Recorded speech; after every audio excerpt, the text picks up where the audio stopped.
Hi there, Dr. Lewis here with an explanation of our chronic disease temperature algorithm, focusing on biomarker number 3, A1C. Now, A1C is a classic measure for assessing diabetes and diabetes risk, but what I'm going to show you today is it really a measure for determining your risk for all-cause mortality. So once again, diabetes is a disease of insulin resistance, and this is what should be measured.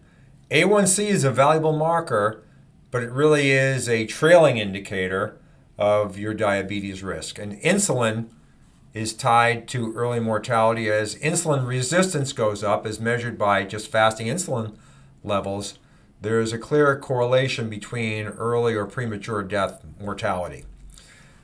Glucose will trail behind insulin. As insulin goes up and then eventually taps out, glucose levels in your blood will go up.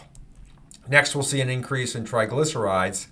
And lastly, we see an increase in A1C. And A1C is simply a complex between a red blood cell and glucose. And since red blood cells hang around for 4 months, it's an average value of your glucose over the past 4 months. That's why it's more of a trailing indicator than glucose itself. So A1C, this measures the amount of sugar coating your blood cells. So you take a red blood cell plus glucose, and we get what we call this caramelized, sugar-coated red blood cell.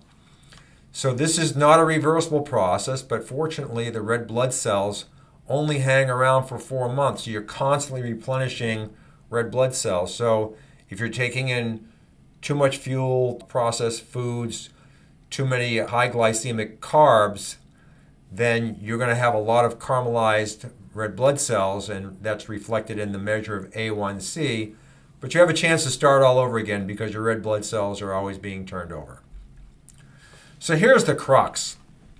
We found in this study a nonlinear association between A1C and mortality from all causes.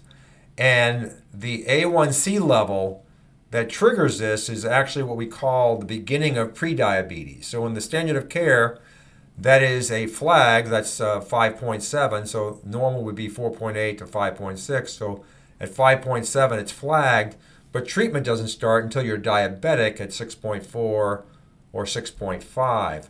But at prediabetes, it's already an increase in all-cause mortality.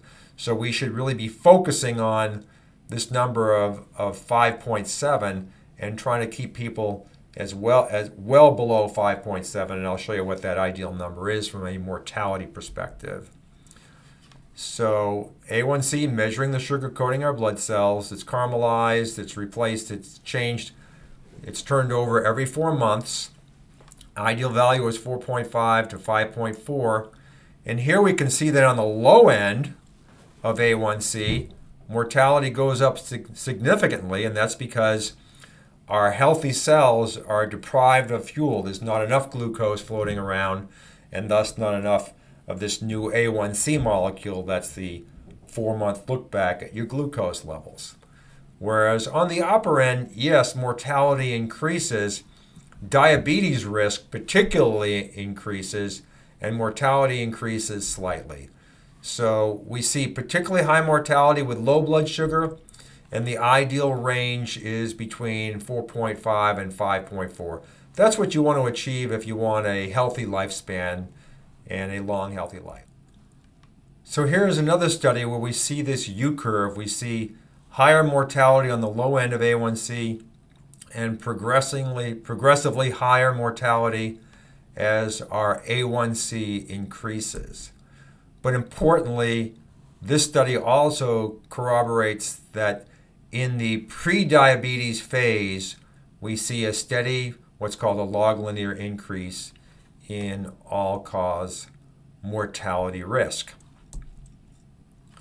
This is a magnification of the low end of the A1C spectrum. You can see if your A1C is consistently below 4.5, in general, we see a rapid increase in mortality in a log linear fashion below 4.5. So that's why our ideal value is 4.5, and we showed the 5.4 on the upper end.